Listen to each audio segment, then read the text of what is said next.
The launching pad is New York University in New York City. Professor Flew is joined by Dr. Gerald Schroeder from Israel and Dr. John Haldane from Scotland.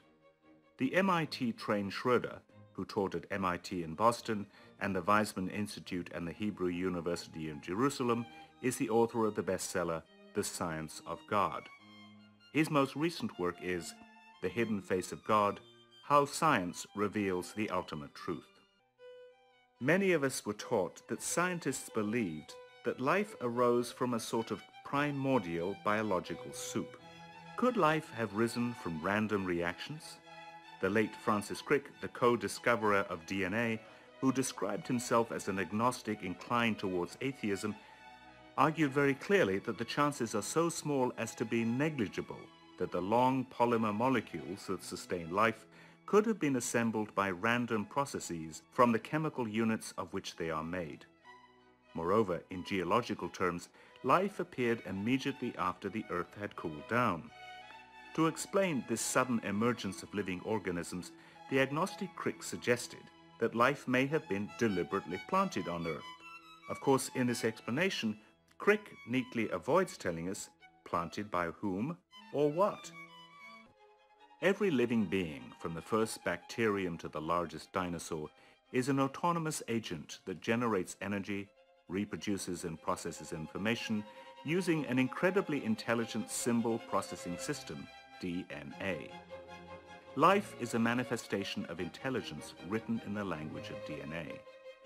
DNA is the computer software that constructs and maintains cells, determines the sequence of amino acids in every protein, and contains the genetic information transmitted to future generations.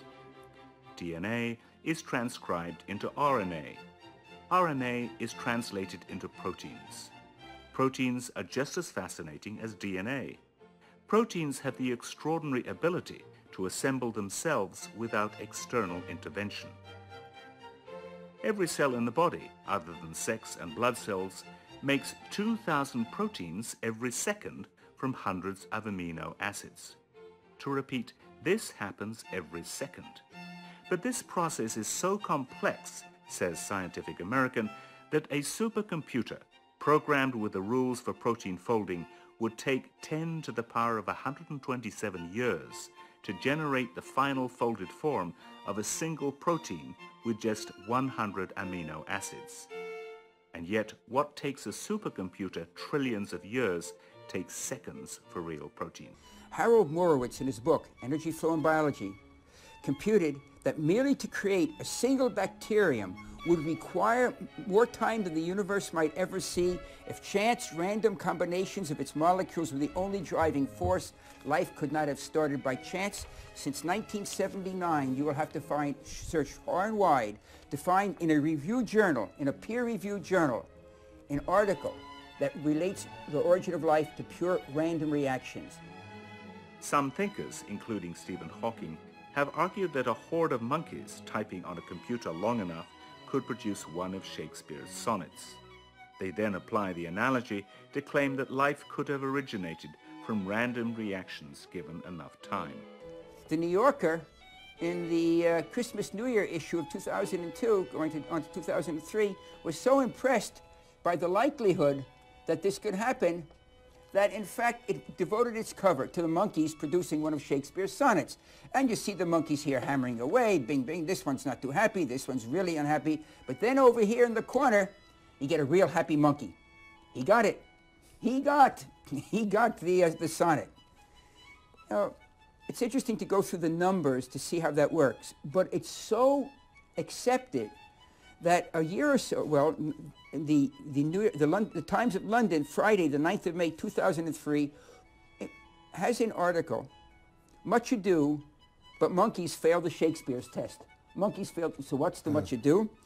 The National Council of Arts was convinced to give a 2,000 pound sterling Arts Council sponsorship to a project in which a computer would be placed in a monkey cage with 6 monkeys.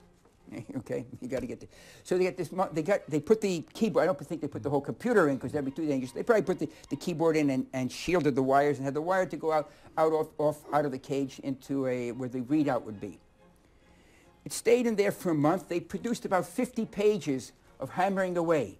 But the article is very interesting because the person, this woman that was in charge of the article when writing this up for the interview, said it was quite amazing and quite disgusting, in fact, how the experiment worked. First of all, when the monkeys were confronted by the computer, they tried to eat it. Then that didn't work, so they used it as a toilet, which she said was a real problem because she was the one in charge of cleaning up the mess afterwards. But they produced 50 pages without a single word. Without a single word present of all this typing. So how can that be? I mean, how can it possibly be? I mean, the shortest word in the English language is one letter. So they must have hit an A or an I, even if it wasn't capitalized, from time to time. But of course that wouldn't be a word, would it? Supposing you have Z, Q, W, A, V, W, the A isn't a word. What you have to have for the word to be randomly produced is space bar, A, space bar. In other words, even a one-letter word requires 3 acts in sequence. Space, A, space. To isolate the A from the other lines of gibberish that are coming out. If you think there were, let's say, 30, 25, probably about 30, 35 key positions on the computer, probably more, but just pulling a number 30 out of the air, the 26 languages plus space bars plus the @ symbol, the number, let's say 30 or possibly closer to 40.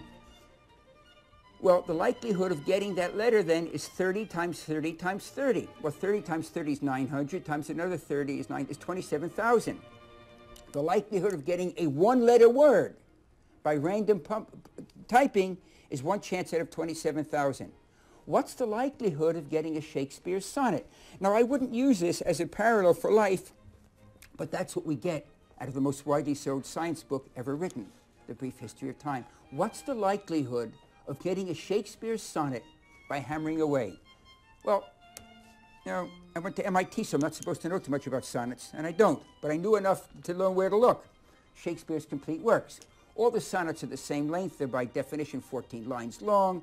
I picked the one that I knew the opening line for. Shall I compare thee to a summer's day or evening? I don't even know. In any event, I counted the number of letters. There are 488 letters in that sonnet.